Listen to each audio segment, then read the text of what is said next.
Muito boa noite, amigos.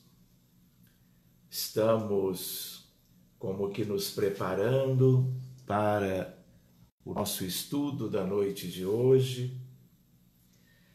Estou aqui como que aguardando a chegada dos amigos. Acredito que a maioria de vocês pertençam à região de Volta Redonda, Barra Mansa, que nós possamos realizar o nosso estudo de hoje, buscando aquele tema que foi sugerido, proposto, que vocês todos estejam bem acomodados, chegando gradativamente. Existem amigos queridos, nossos também, que estão desejando participar e estarão como que buscando partilhar conosco o tema da noite de hoje.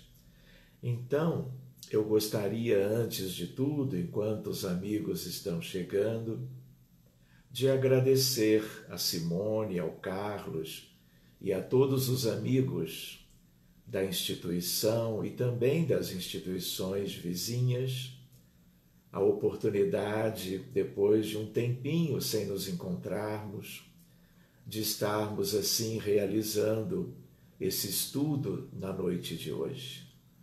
Que nós possamos então dar início como uma atividade espírita com a nossa prece de abertura, como se diz. Não é porque nós não estamos juntos presencialmente, como de costume, que nós vamos prescindir da oração de abertura, concordam? Muito bem, o tema da noite de hoje é um tema que, de certa maneira, importa para todos nós. Acredito que no mais tardar até meia-noite nós possamos concluí-lo, brincando um pouquinho com vocês e dando oportunidade para que mais amigos possam estar chegando, mas é só para comentar que este é um tema que teria assim muitos desdobramentos, né? De tal maneira que caberia como algo do tipo de um seminário, mas nós vamos procurar fazer algumas considerações. Espero que, de certa maneira, vocês possam até deixar suas questões ou perguntas para que nós possamos responder no próprio Face da instituição ao longo dos dias. Sintam-se à vontade, porque tudo está em aberto e mesmo numa temática que diz respeito à medicina, na sua estreita relação com as questões da espiritualidade, nós todos somos aprendizes. Então, nós vamos agora buscar uma breve oração para que possamos começar o estudo em si. Muito bem, meus amigos, preparemo-nos para que todos juntos, como irmãos e como amigos, possamos como que revestir o estudo da noite do máximo de espiritualidade, de afetividade, de sentimentos os mais nobres que nós conheçamos, para que enquanto nós estamos como que vendo o tema em si, nós não percamos de vista que o mundo atravessa dificuldades imensas, muito além daquelas que nós já tínhamos antes da pandemia. E agora todo o orbe terreno está experimentando algo que a geração atual não conhecia. E por isso a nossa ideia de que enquanto estamos nos ligando aos benfeitores, e eles a nós sempre tão queridos. Que nos mantenhamos com os nossos corações os mais elevados, pensando em Jesus, procurando senti-lo, recordando dos seus ensinamentos, das suas sugestões para a humanidade toda, para que em meio ao tema da noite nós estejamos doando fluidos magnéticos, fluidos vitais, que tipicamente pertencem ao nosso corpo físico, para que eles cuidem desses recursos e possam, buscando as moléculas sãs, como dizia Kardec, para que todas elas, ofertadas com carinho, possam ser úteis nas mãos desses espíritos maiores, para que eles favoreçam a recuperação da saúde, o bem-estar, a paz, a serenidade, a confiança no futuro, algo que, na verdade, nós todos carecemos. Assim sendo, em nome de nossos anjos tutelares, em nome de todos aqueles aos quais nós nos filiamos em momentos de oração, e muito especialmente, Jesus, que as tuas bênçãos sejam pelo mundo inteiro, enquanto nós estamos aqui nestes minutinhos, considerando alguns aspectos relacionados à medicina da alma, eu poderia dizer. Muito bem, vamos lá? Eu gostaria mais uma vez de agradecer. Meu nome é Sérgio, acredito que muitos de vocês nos conheçam. Nós temos a intenção de considerar algumas questões ligadas aos caminhos da cura do corpo e da alma. Então, antes de nós entrarmos em outros aspectos, a ideia qual é? Nós não podemos perder de vista que a Terra é um mundo considerado, desde a codificação kardeciana, de provas e expiações. Nós estudamos com Kardec a respeito da hierarquia dos mundos.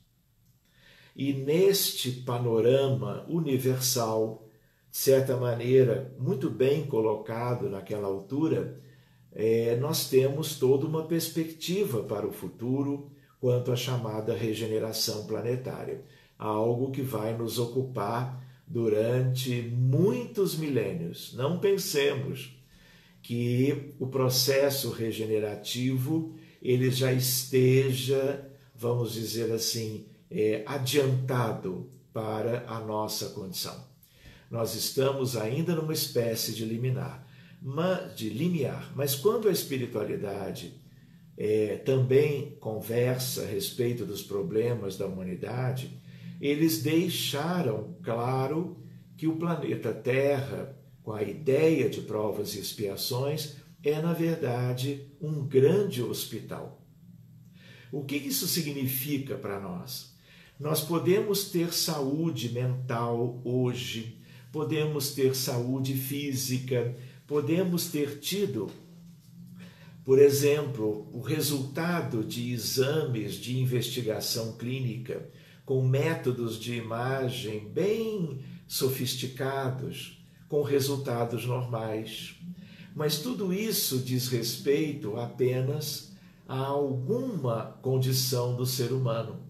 E a ideia qual é? A ideia deles, espíritos, é de que quem vive na Terra, quem reencarna aqui sucessivas vezes, na verdade somos espíritos enfermos, somos almas doentes. Claro que já tivemos exceções e vamos ter ainda como que inúmeras outras no futuro. Mas a ideia de que a grande maioria diz respeito a espíritos egressos de outros orbes, de outras humanidades, e também aqueles que vêm em desenvolvimento e progresso espiritual desde sempre na própria Terra, somos aqueles espíritos que temos ainda muitas questões pendentes. De tal maneira que nós, no passado, transgredimos em muito as leis de Deus e, gerando prejuízos alheios, nós fomos, por questão de lei de causa e efeito, de ação e reação, lei de responsabilidade pessoal, também se pode dizer assim, nós fomos acumulando questões que agora fazem parte da nossa condição como um todo. Então, o fato de nós não termos ainda, por exemplo, na vida atual, nenhum padecimento de um problema de saúde mais sério, não quer dizer que sejamos diferentes do que existe na grande maioria. Até porque todos os exames clínicos, incluindo ressonância, tomografia, PET scan e o que seja, podem vir agora com resultados normais. Mas isso também não invalida que nós tenhamos uma doença infecciosa muito séria, muito comum no planeta Terra, tanto quanto não possamos ter um tumor, uma neoplasia, um câncer que venha a causar, vamos dizer assim, sofrimento e necessidades de tratamento para qualquer um de nós. Então a ideia qual é? Assim como os médicos, quando alguém está com uma situação de enfermidade mais séria, ele não deixa o paciente em casa, ele interna no hospital. Por quê? Porque é o lugar onde os doentes são melhor tratados. Então, nós que somos bilhões na Terra em termos humanos, nós, na verdade, estamos internados no grande hospital que é o orbe terreno. É claro que lá no futuro, quando nós já estivermos regenerados, praticamente não haverá ninguém que terá como que o potencial de adoecer de doença mental ou de doença clínica. Para mais adiante, muito menos, porque o mundo será um mundo de almas sãs, sadias, sem aquelas predisposições que nós temos hoje. Então, vale a pena nós considerarmos assim, porque nós podemos adoecer de uma infinidade de patologias. Hoje na Terra e na história da medicina, nós temos milhares de doenças. Doenças de gravidades diferentes, doenças mais prolongadas ou de mais curta duração, doenças que vão envolver cirurgia ou vão envolver tratamentos farmacológicos assim de maior complexidade. Então, nós temos muitas questões. Por que temos muitas? Porque somos indivíduos, somos individualidades. Então, cada um tem a sua história, no sentido de quem nós éramos. Vamos dizer que tenhamos vindo de fora, de Capela, por exemplo, né? Todos nós temos uma história antes daqui, ou boa parte das pessoas que estão aqui hoje tem, e nós todos temos uma história que é tipicamente pessoal. Isso faz com que cada um tenha que viver por questões de lei, como que suas questões pessoais. Então, por exemplo, nós lembramos um diagnóstico chamado lúpus eritematoso sistêmico. Uma doente de lúpus é sempre diferente da outra. E o lúpus pode dar acometimento de vários órgãos diferentes. Mas para uma ou outra pessoa de lúpus, pacientes nossos, nós temos um acometimento de um órgão só. E é mais fácil de conduzir aquele caso, o prognóstico é melhor. Mas se for uma glomerulonefrite lúpica, pode ter uma evolução catastrófica, necessitar a curto prazo de hemodiálise e isso também levar a risco de vida em potencial. Por que são tantas doenças e para cada doença são tão diferentes as apresentações clínicas de cada paciente? Porque nós somos muito diferentes uns dos outros. Temos coisas em comum, claro, mas ninguém adoece ou sofre de qualquer coisa a nível celular, a nível perispiritual, que não tenha a ver com a sua história, que não tenha a ver com as vidas pregressas. Lembrando que nós estamos nos referindo a milhares e milhares de anos, quando talvez boa parte vivíamos fora do contexto da Terra, ou já há milhares e milhares de anos aqui, né? Pouco importa. O que importa é a ideia da individualidade, do histórico pessoal. E é pessoal e é intransferível. Por isso que as doenças podem ser semelhantes para um, para outro, mas as manifestações são muito pessoais. Então, uma pessoa que tem diabetes mellitus, como a hipertensão, são verdadeiras epidemias mundiais. E aí o que acontece? Ninguém sabe bem de onde vem isso. Nem a hipertensão arterial sistêmica, nem o diabetes, que nós sabemos muitas coisas sobre essas duas patologias, são praticamente pandemias na Terra. Só que não são geradas a princípio por agentes infecciosos. Mas nós podemos usar a palavra que dá uma ideia da magnitude desse problema médico. Mas lá na essência, nós não sabemos de onde isso vem. No sentido da medicina contemporânea, nós temos ideia da falta de insulina, de um problema nas ilhotas de Langerhans do pâncreas, nos diabéticos, mas onde isso começou exatamente nós não sabemos. Isso vem de onde? Vem dos nossos espíritos, vem das nossas almas. Tanto é que nós, como um exemplo, né, ainda pela medicina convencional, quantas doenças congênitas, quantas pessoas já têm diagnóstico de problemas sérios ainda na vida intrauterina, inclusive na minha área, que é a área da cardiologia. Quantas crianças nascem com cardiopatias congênitas, cianóticas, acianóticas. O coraçãozinho ainda é menorzinho do que uma noz e podem ter que realizar uma cirurgia, 2 ou 3, a curtíssimo prazo. Muito bem, ou seja, todas as doenças, na verdade, elas são efeitos.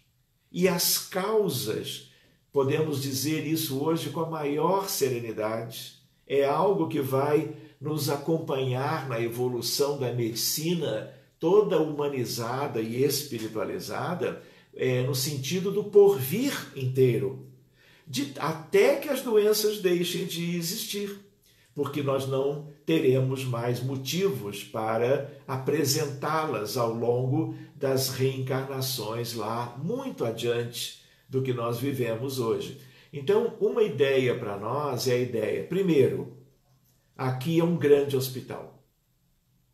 São incomuns os espíritos que vieram exclusivamente como missionários e não tendo absolutamente nada que resgatar ou que viverem do ponto de vista expiatório.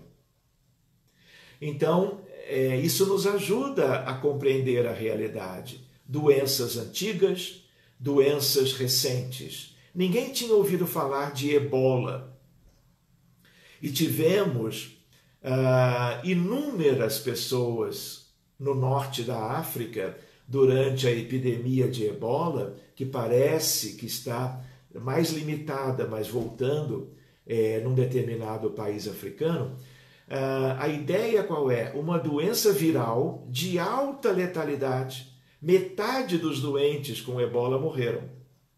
Pois bem, temos agora a questão do novo coronavírus, do Covid-19. Ou seja, mudam-se os agentes infecciosos, mudam-se os diagnósticos, mas a predisposição é tipicamente nossa. No mundo regenerado, seja ele qual for, esse tipo de coisa já não existe. Então, medicina lá adiante, doentes, remédios, vacinas, tudo isso vai pertencer ao passado. Só que nós temos ainda, talvez, 25 mil anos para vivermos até que isso seja, de fato, uma realidade.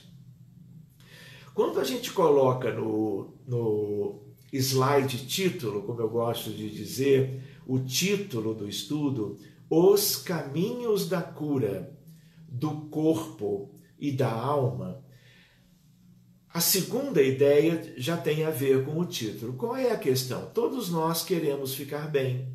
Todos nós ansiamos por vivermos com saúde. Claro. Até é uma questão instintiva, né? No sentido de preservação do bem-estar, preservação da vida. Mas nós adoecemos. E nós temos corpo e alma. E no meio, entre os dois, de uma importância extraordinária, nós temos o perispírito. Então, reparem, quantos nós somos na Terra? Humanos. Nós somos encarnados hoje, amigos, 7,7 bilhões de humanos. Na verdade, isso, na contabilidade bem recente. E somos 12,3 bilhões de humanos do outro lado da vida, no mundo espiritual. Por que a gente sabe? A estatística do lado de cá, não é? Ela é conhecida de todos, não é? Mas a estatística do lado de lá, nós tomamos conhecimento a partir de um livro de Emmanuel. Todos os livros de Emmanuel são extraordinários. Todos eles pela mediunidade de Francisco Cândido Xavier, todos eles livros astros, como nós gostamos de lembrar.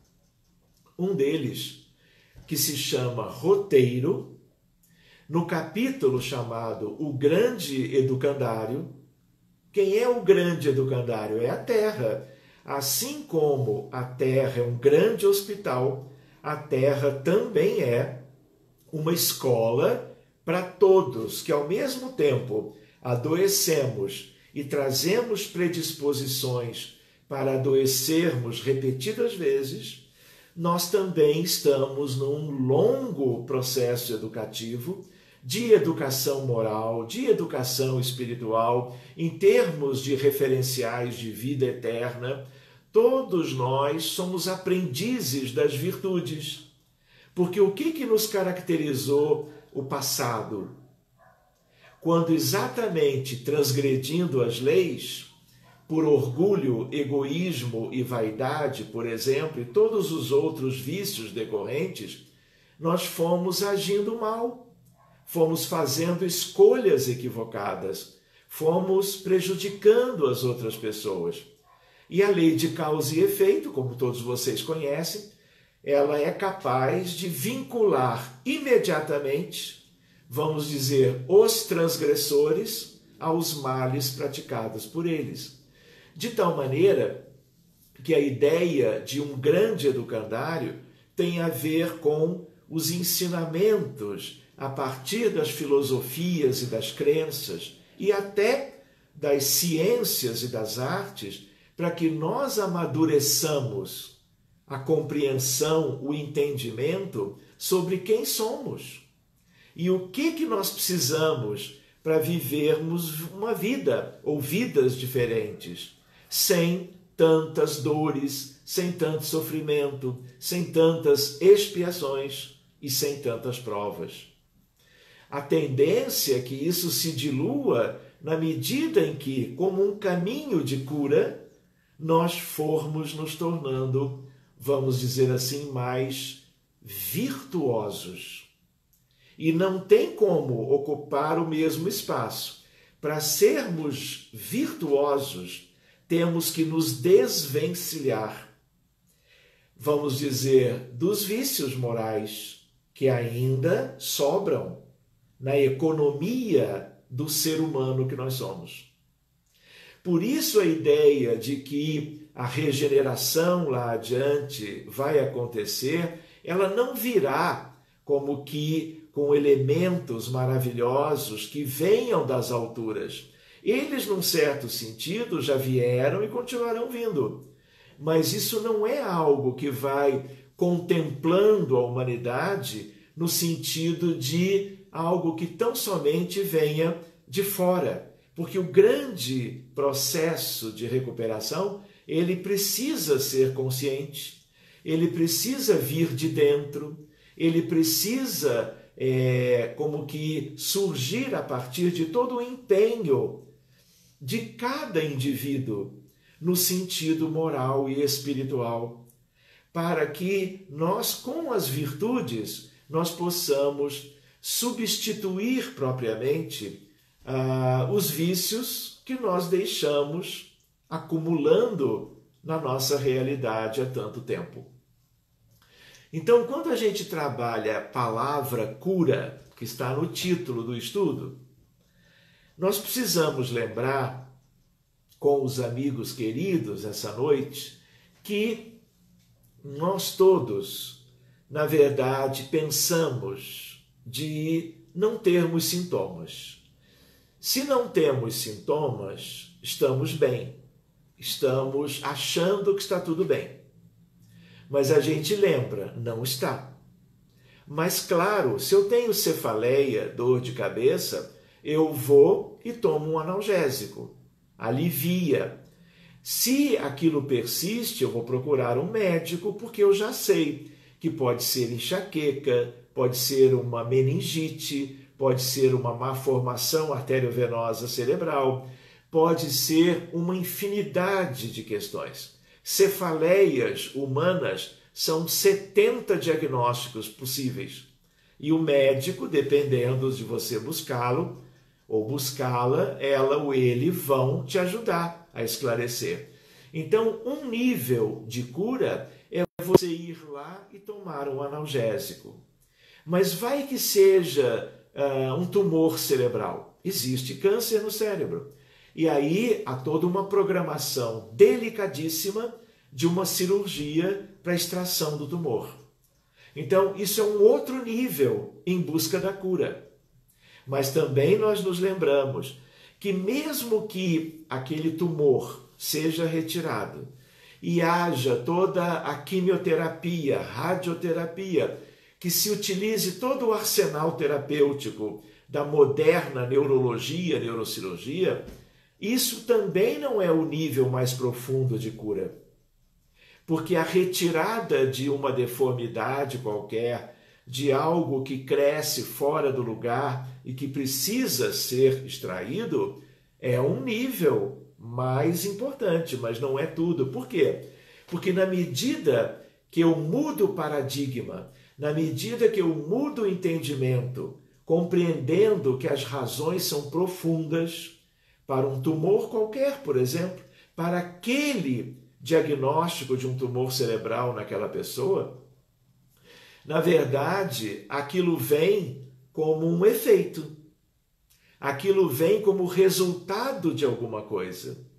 Em geral, quanto mais séria é a patologia, quanto maior o sofrimento ela causa, quanto maior o arsenal que precisa ser levado a efeito com vistas a aliviar o paciente daquele diagnóstico, mais complexas são as questões. De tal maneira que para boa parte da medicina, bem moderna, bem atual, 5 anos depois que o tumor foi retirado, não havendo manifestações de doença, nós temos critérios de cura. Isso é bom? É ótimo. É uma maravilha em oncologia. Em oncologia moderna, amigos, é tudo que a gente deseja. 5 anos sem novas manifestações de doença. Mas quando o paradigma, o modelo muda, a ideia qual é? Se eu não tiver feito mudanças pessoais profundas, se o meu perispírito ainda trouxer, vamos dizer, as mesmas nódoas, as mesmas máculas, os mesmos estigmas, consequência dos meus erros mais antigos, estando ainda no modelo organizador biológico que é o perispírito, o que isso significa? Eu continuarei podendo ter algum problema cerebral. Pode ser diferente? Pode. Pode ser mais ameno? Pode. Porque aquele caráter expiatório do tumor que foi retirado, tudo isso tem, vamos dizer, aspectos benéficos para que a gente se recupere de coisas também profundas do perispírito. Mas se eu não atentar para aquilo que sejam os aspectos de vidas anteriores, aspectos causais, eu continuarei com o perispírito adoecido. E perispírito adoecido pode ser uma nova doença, anos ou décadas depois, na mesma encarnação, ou pode ser também doenças quaisquer em outras vidas, porque o mesmo perispírito, MOB, modelo organizador biológico que eu tenho hoje, eu vou levá-lo uma vez que eu desencarne. E dependendo do que acontecer no período da erraticidade, entre o final da vida atual e o início da nova vida, eu poderei levar para o corpo novo no futuro alguma coisa do qual eu ainda não me desvencilhei a nível profundo, porque a nível perispiritual. Aqui nesse momento vale a pena nós nos lembrarmos de que quando eu me referia agora há pouco quanto ao livro Astro de Emmanuel, chamado Roteiro, capítulo grande educandário, eu estava também querendo recordar com vocês que se do outro lado, na erraticidade, nós temos 12,3 bilhões de desencarnados humanos, isso significa que, como o mundo é um grande hospital, a grande maioria desses espíritos são espíritos, mas são doentes. Por isso que lá do outro lado da vida, eu vou brincar, mas é sério, o que mais tem é o hospital. Por isso que, por exemplo, a gente imagina, e é importante a gente refletir isso, a pessoa teve um derrame cerebral, a gente chama acidente vascular encefálico. Ficou 30 dias no hospital, evoluiu grave, fez uma infecção que se generalizou, é o que nós chamamos de sepse, e desencarnou. O corpo acabou sofrendo não apenas o derrame em si, mas uma série de consequências de quem fica num hospital, numa enfermaria ou em terapia intensiva, requerendo toda a assistência de pacientes mais graves.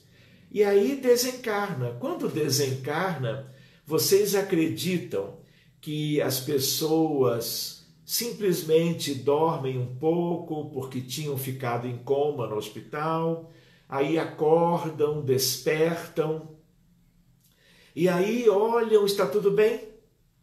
Sentem-se bem? Ficam vivendo em esferas razoáveis ou esferas elevadas de vida na erraticidade?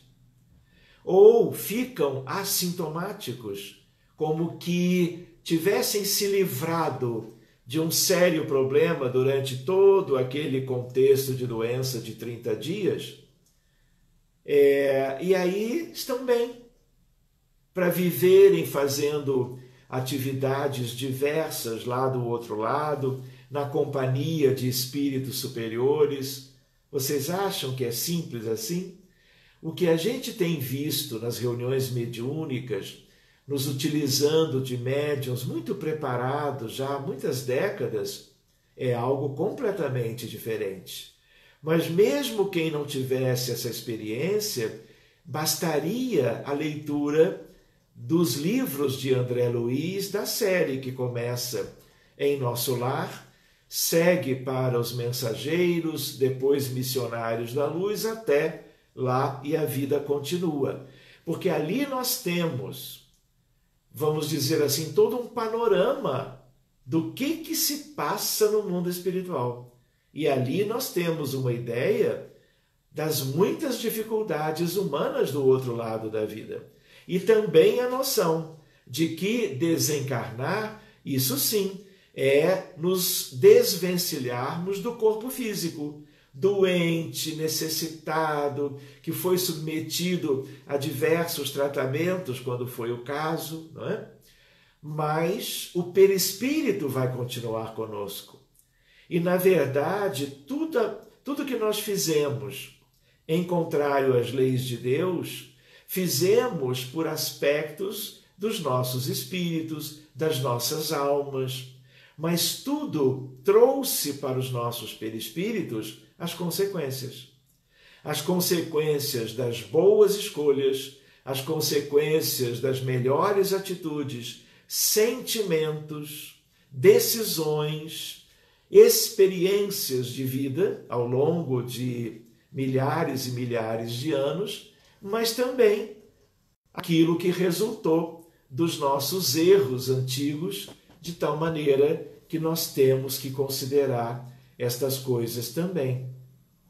Então, quando nós nos lembramos do título Os Caminhos da Cura, eu volto lembrando que nós precisamos entender que cura é algo muito relativo. Uma coisa é eu não ter manifestações de doença, é eu tomar remédios para suprimir os sintomas e o sofrimento. Outra coisa é eu receber todo tipo de maravilhosos recursos da medicina moderna, mas cura ao nível fundamental, que é um nível profundo, é outra coisa. E se eu atento a isso, eu vou no paradigma novo, entendendo que eu preciso mudar, que eu preciso me conhecer melhor. Porque se eu vivo a vida como todo mundo vive, não é? Buscando as mesmas experiências de vidas anteriores, as mesmas experiências que todo mundo tem vivido, pode ser que nada ou quase nada realmente esteja servindo para este processo de recuperação e busca de uma cura mais integral, mais ampla e mais profunda.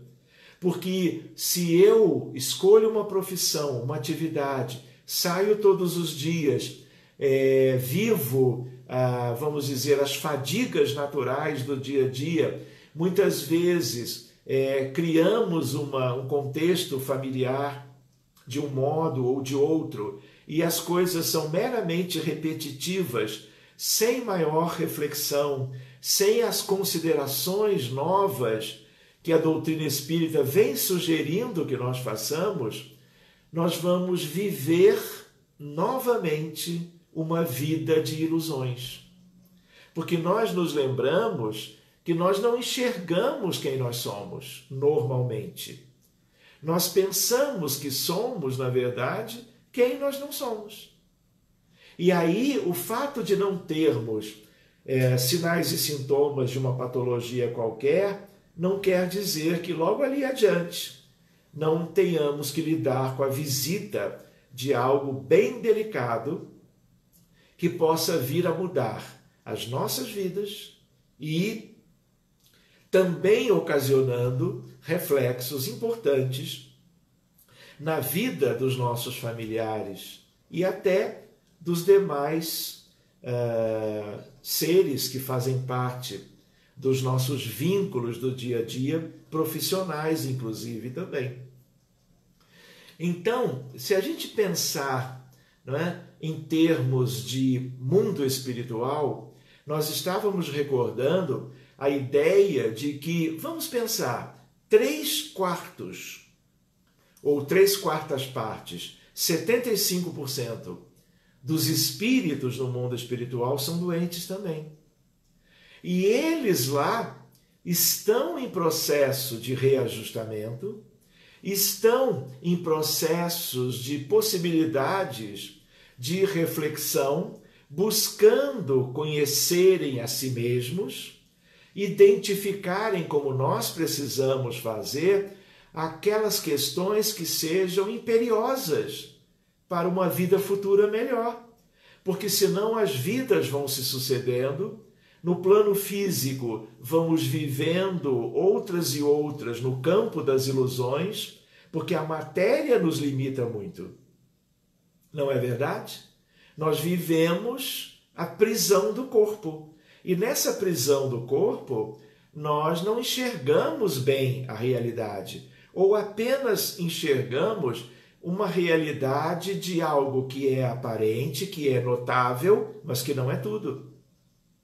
Nem a realidade fora de nós depreendemos bem, apenas como que registrando o que os nossos órgãos dos sentidos e a nossa visão comum podem alcançar, mas muito menos nós temos feito no sentido de olharmos para dentro, de podermos, por exemplo, ao final de cada dia, antes de cansados adormecermos, né?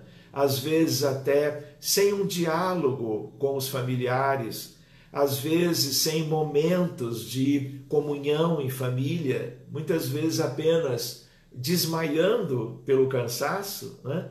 Se nós nos preocupamos de avaliar como foi o nosso dia, de avaliar como que eu reagi a inúmeras circunstâncias daquele cotidiano. E aí eu vou poder, talvez, me dar conta melhor quantas vezes eu agi de um modo que não é de acordo, vamos chamar assim, com princípios que eu respeitava ou considerava de valor.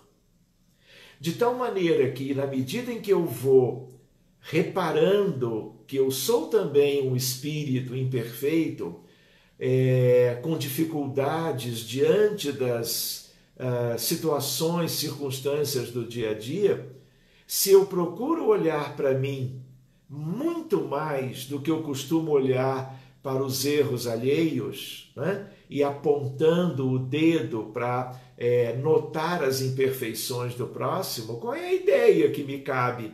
Qual é a ideia que me é favorável? Não é para fora que eu tenho que olhar, é para dentro.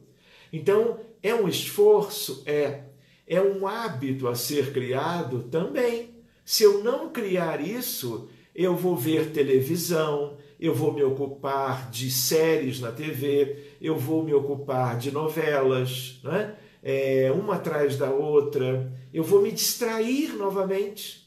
Eu me distraio fora de casa no trabalho, por exemplo, ou num lazer qualquer. Tudo isso faz parte, mas nós não podemos deixar de considerar quem somos.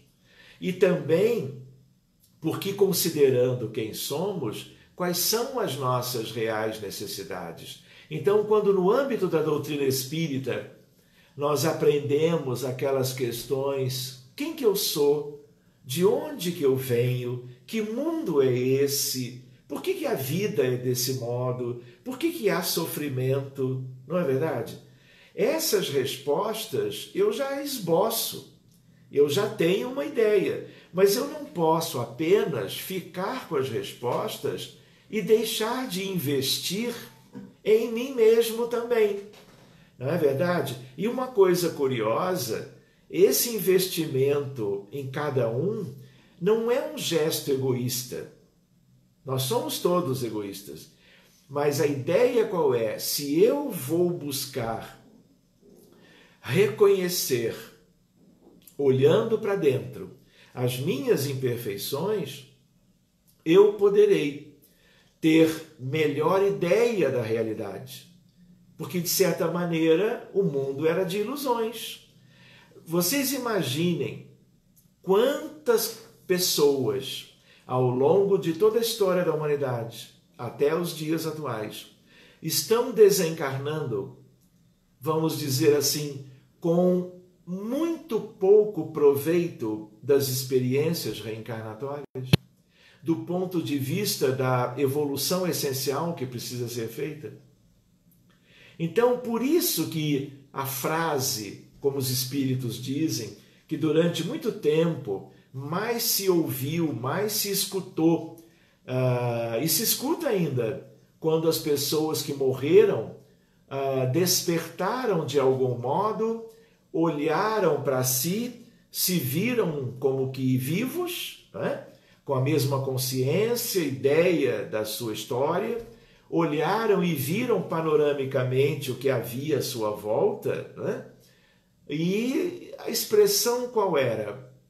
Ah, se eu soubesse. Essa expressão, ela foi tão rotineira e ainda é, porque foi ela que motivou o socorro da espiritualidade superior para a humanidade toda, para que viesse a doutrina espírita. Para que Allan Kardec e os espíritos da codificação, que eram exatamente aqueles de maior superioridade junto de outros, que não se mostraram, não se deixaram reconhecer, eles queriam que nós soubéssemos, que nós não esperássemos a desencarnação e a surpresa da imortalidade, a surpresa com que nós nos deparávamos quanto a nós mesmos, para que nós tivéssemos a chance para uma espécie de aceleração do processo evolutivo, nos conhecêssemos ainda na encarnação, para que nós tratássemos de buscar as mudanças pessoais no sentido de menos vícios progressivamente e mais virtudes, substituindo naturalmente o espaço deixado pelos vícios que foram sendo abandonados, para que a vida desse resultado. Porque, do contrário, é como tem sido em larga escala. É renascer, viver uma vida mais ou menos longa, desencarnar, na maioria das vezes, décadas depois, com muito pouco proveito evolutivo. Há um livro de Leon Denis, chamado Depois da Morte. E Leon Denis diz mais ou menos assim, isso tem a ver com medicina, tem a ver com cura do corpo, tem a ver com cura da alma. A ideia qual é? Ele diz mais ou menos assim, olha, cuida no sentido do que você veio fazer aqui. E a vida é uma guerra, uma luta entre o bem e o mal. Onde é que está o mal? Em nós mesmos, pelos erros antigos, sucessivos e acumulados, e também por causa de uma psicosfera gerada por todos, mas também por nós. E essa psicosfera nos envolve, repercute no nosso pensamento, e de tal maneira que é uma ambiência que pode nos causar dificuldades. Então, Leon Denis diz, olha, trate de fazer o que você veio fazer aqui. Porque qual é a ideia? Você veio para vencer as suas dificuldades, superar os seus problemas espirituais, para que, diz ele muito claramente, quando você partir desse mundo, você saia dele muito melhor do que quando nele você ingressou. Então, é importante a gente vincular essas coisas entre si. É útil para nós porque são elementos motivadores. Como é que eu quero viver a vida futura? Como é que eu quero chegar no mundo espiritual? É como Leon Denis disse, eu quero chegar a alguma coisa melhor do que quando eu retornei. Porque lá atrás, e para muitos na própria atualidade, há uma espécie de um desperdício de energia e de tempo, não só do próprio indivíduo, que sempre é o primeiro interessado no seu progresso, mesmo de modo inconsciente, mas isso repercute na humanidade toda. Porque nós não vivemos isolados. Nós vivemos num entrelaçamento que a própria mecânica quântica nos ajuda a compreender. Podemos ver esse tema outro dia. Mas a ideia qual é? Se nós queremos um bem para nós, cuidemos de buscar evolução moral. Se nós queremos, por solidariedade, fraternidade, caridade desinteressada, algo para todos, cuidemos de todos, mas cuidemos de nós também. Porque qualquer emancipação evolutiva pessoal também repercute naturalmente na vida da humanidade inteira. Cada lágrima que você enxugar de qualquer pessoa à sua volta, pelos mais variados encontros e desencontros e vínculos possíveis, você está fazendo por todos. E você, claro, está fazendo por você.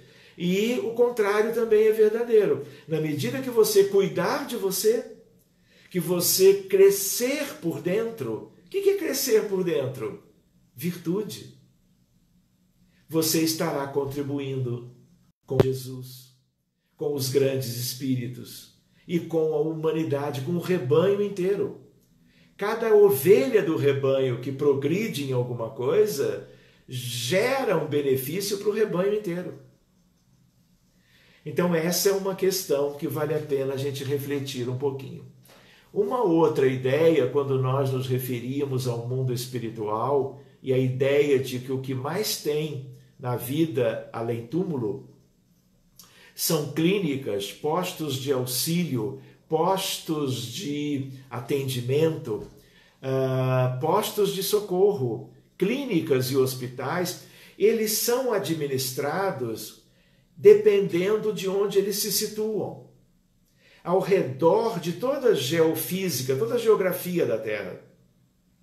De tal maneira que, é claro, no Oriente, nós esperamos que existam grupos ligados. Por exemplo, na China, a Confúcio, a Lao Tse, a Forri, tanto quanto na Índia, no Tibete, ao Buda, Siddhartha Gautama, de tal maneira que mais para o Ocidente, os espíritos e as crenças. Então existem hospitais que são administrados por espíritas, por católicos, por cristãos, por muçulmanos. Então tudo isso também existe no mundo espiritual, mas o que mais tem é o hospital. Então, se nós não queremos continuar o processo de enfermidade para além da desencarnação, nós viemos, na verdade, para um projeto novo reencarnatório para fazermos essa melhora pessoal. Nós temos sido beneficiados por inúmeros convites, por inúmeros aspectos que nos favorecem. Mas a espiritualidade pode quase tudo. Mas o que nós temos que fazer, ninguém fará por nós. Essa lembrança me traz uma outra, que é a seguinte, né? Há um espírito que, com quem nós estivemos um pouco mais próximo numa outra época, e esse espírito é um espírito muito maternal, lindo, e ela dizia: filho, siga cuidando de todos, siga com coragem e despojamento, fazendo tudo o que você tem se proposto a fazer. Estude, trabalhe, exerça o que você vem exercendo, mas não descuides do teu primeiro amor. Quando a gente que é humano, a gente ouve essa expressão, não é? Primeiro amor, a gente lembra a primeira namorada, o primeiro namorado, a primeira paixão e assim por diante. Mas não era isso que ela queria dizer. Ela se referia à ideia e ela termina a mensagem dizendo: filho, cuide de si mesmo. E quando ela diz isso, ela não está querendo dizer, olha, egoisticamente, olha, deixa um pouco os teus afazeres, os teus sonhos, as tuas expectativas para cuidar de você. Não é no sentido de escolher melhor a alimentação ou a atividade física regular do ponto de vista do que contemple o corpo físico. O que ela queria dizer, e ficou muito claro na mensagem, e eu posso enviar essa mensagem para todos do grupo depois, através do Carlos, da Simone, dos amigos queridos que estão presentes agora, a ideia é no sentido contrário. Olha, presta atenção, valoriza a tua condição pessoal e não apenas se dedique ao que está fora, porque é preciso o autocuidado. E esse primeiro amor é o amor divino como um núcleo central, inexpugnável. Ninguém pode alterar isso, mas no entorno sim, você próprio pode. A ideia qual é? Verifique esse amor divino, como que permita que ele tome todos os espaços dentro de você. E no sentido profundo, o que ela queria dizer: busque as virtudes, seja capaz de amar e de servir cada vez mais e melhor, mas verifique as tuas necessidades evolutivas, as tuas necessidades pessoais, porque, de certo modo, se eu presto atenção nisso, eu vou adoecer menos na vida atual e nas vidas futuras. A questão também não é só não adoecermos, porque a vida, no sentido de não termos uma patologia qualquer a uma certa altura da vida, não é tudo. O nosso sonho é muito mais amplo do que isso. A ideia qual é? Felicidade não é apenas nós não termos uma doença qualquer. Felicidade é algo extraordinariamente mais amplo e belo. Então, quando esse espírito amigo feminino dizia cuide de você, do seu primeiro amor, que é um amor nosso por nós mesmos, e ele não é egoístico porque ele é divino, ele é uma herança de Deus. Ela também dava para nós a ideia de que nós temos que buscar esse equilíbrio. Antes de nós irmos mais adiante, vale a pena também nós recordarmos no sentido de que nós temos a ideia de um paradigma, que é o paradigma materialista no qual nós estamos desde sempre. A medicina está mudando. Em que sentido? Há 30 anos atrás, ninguém podia imaginar que compaixão, gratidão, pertencimento a grupos de fé e de crença, exercício da fraternidade, da oração e do perdão tivessem algum efeito terapêutico, ou preventivo ou curativo. Pois bem, hoje a mudança de paradigma na medicina é nítida. Ou seja, antigamente tudo era remédio, cirurgia, procedimentos terapêuticos. E a ideia é de que a medicina está se espiritualizando. De tal maneira, querem ver um exemplo para nós terminarmos por causa da hora, pelo menos por hoje, podemos retomar algum tema no futuro, a ideia da gratidão. Olha que coisa bonita! Hoje, no consultório, ou dependendo do ambiente, numa enfermaria, nós podemos trabalhar com o paciente sobre a gratidão. Quando nós temos um sentimento de gratidão por alguém, por um conjunto, por uma instituição, e pessoas desencarnadas ou encarnadas, que nos favoreceram de algum modo, que fizeram uma boa diferença no nosso dia a dia, quando nós sentimos a gratidão de verdade, não o obrigado meramente como um condicionamento por palavras, mas uma coisa sentida, o muito obrigado, que não precisa nem ser verbalizado, mas pensado, sentido, o nosso cérebro muda. Se eu coloco uma pessoa, um paciente ou uma pessoa sem problemas de saúde, dentro de uma câmara de ressonância nuclear magnética funcional, e a pessoa está vibrando o sentimento da gratidão por pessoas ou contextos, o cérebro se acende. Áreas cerebrais muito nobres, elas se iluminam e se colorem. E quando isso acontece, esses conjuntos cerebrais geram como que uma explosão de uma neuroquímica cerebral, que envolve, por exemplo, a ocitocina, que é o hormônio do amor. Um dia podemos falar disso. Serotonina, dopamina, gama-aminobutírico, ou seja, neurotransmissores da felicidade. Quando esses neurotransmissores são liberados, o que acontece?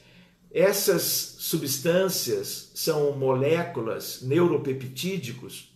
Isso tudo vai pela circulação para todas as células do corpo, exercendo para todas as células um efeito benéfico. Então reparem, algo que era impensável há 30 anos atrás, hoje, cada vez mais, vai ocupando um maravilhoso espaço na medicina moderna. De tal maneira que as disciplinas de espiritualidade nas melhores faculdades de medicina do mundo já acontecem há décadas. E cada vez mais, disciplinas iguais, mas novas naquelas universidades, estão sendo abertas, sejam disciplinas obrigatórias, sejam disciplinas eletivas. Então, esse é um tema, como eu comentava antes, né, que poderia nos ocupar por mais tempo. Mas a ideia é de que este primeiro amor, esse cuide-se, na verdade é algo que pode mudar completamente, vamos dizer, a trajetória, a evolução no espaço-tempo de cada um de nós. E nós nos lembramos também que se existiu o paradigma cartesiano, o paradigma, vamos dizer, tipicamente materialista da medicina, onde só o corpo existia, né? Hoje nós temos um paradigma que é mente-corpo, espírito e matéria, e isso vai nos ocupar, já nos ocupa. Tanto é que nós já, em plena pandemia, estamos guardando os minutinhos para conversarmos sobre isto. Mas esse diálogo, essa temática, ela é ampla e geral. E existem inúmeras questões para vermos. Só para vocês terem uma ideia, né? Todas as doenças, então, na verdade, são espirituais. Mas eu vi o tumor naquele órgão. Mas de onde ele veio? Ele tem uma origem na individualidade. Então, essa mudança de paradigma também vai ensejar toda uma compreensão nova e recursos novos que são terapêuticos para os problemas já existentes e preventivos no sentido de, olha, se você cuidar de perdoar, de meditar, de orar, de ser grato, só para buscarmos alguns exemplos, você estará favorecendo a você no sentido de menos problemas, menos dificuldades no campo da doença para o resto da vida e possivelmente, na medida que isso gerar um hábito, nós poderemos estar fazendo toda uma medicina extraordinária com vistas ao futuro. O que eu ia comentar, que acho que é uma sementinha para deixar com vocês, talvez um ou outro de vocês já tenha nos escutado conversar sobre isto, mas um dia nós precisamos ver a contribuição da doutrina espírita no campo da medicina, a contribuição das reuniões mediúnicas de desobsessão, a contribuição da fluidoterapia espírita e da evangelização das crianças, dos jovens e dos adultos. Mas, pelo adiantado da hora e tentando ser pontual, nunca consigo, mas o relógio está olhando para mim, eu para ele, e eu acho que nós podíamos fazer a nossa precezinha de encerramento. Então, mais uma vez, me perdoem ter estendido um pouco mais, mas nós vamos então, nessa perspectiva de gratidão também, pela oportunidade, pelo encontro, pelo reencontro, pelas reflexões, nós vamos buscando agradecer a Deus e a Jesus, agradecer aos espíritos da codificação, aos médiuns que trabalharam favorecendo que os ensinamentos da espiritualidade viessem para serem enfeixados na literatura da base kardeciana, que trouxe para a humanidade e para todos nós esse tesouro extraordinário com vistas à nossa evolução. Que possamos ter uma noite de repouso, que possamos agradecer ao final do dia tudo aquilo que possa nos ter acontecido de bom, que possamos nos colocar à disposição dos benfeitores para, durante o desdobramento, podermos ser úteis numa atividade mais simples, qualquer, de acordo com a nossa pequenez, com as nossas dificuldades ainda, mas que nos encontremos, que nos recordemos quantos amigos temos no âmbito do movimento espírita, no Brasil, no mundo, em qualquer parte, e que isso seja todo um sentido de família, da parentela espiritual que contemple o coração de cada um de nós. Muito obrigado, queridos amigos, obrigado a todos vocês e até breve. Um abraço forte, carinhoso para todos. Muito obrigado.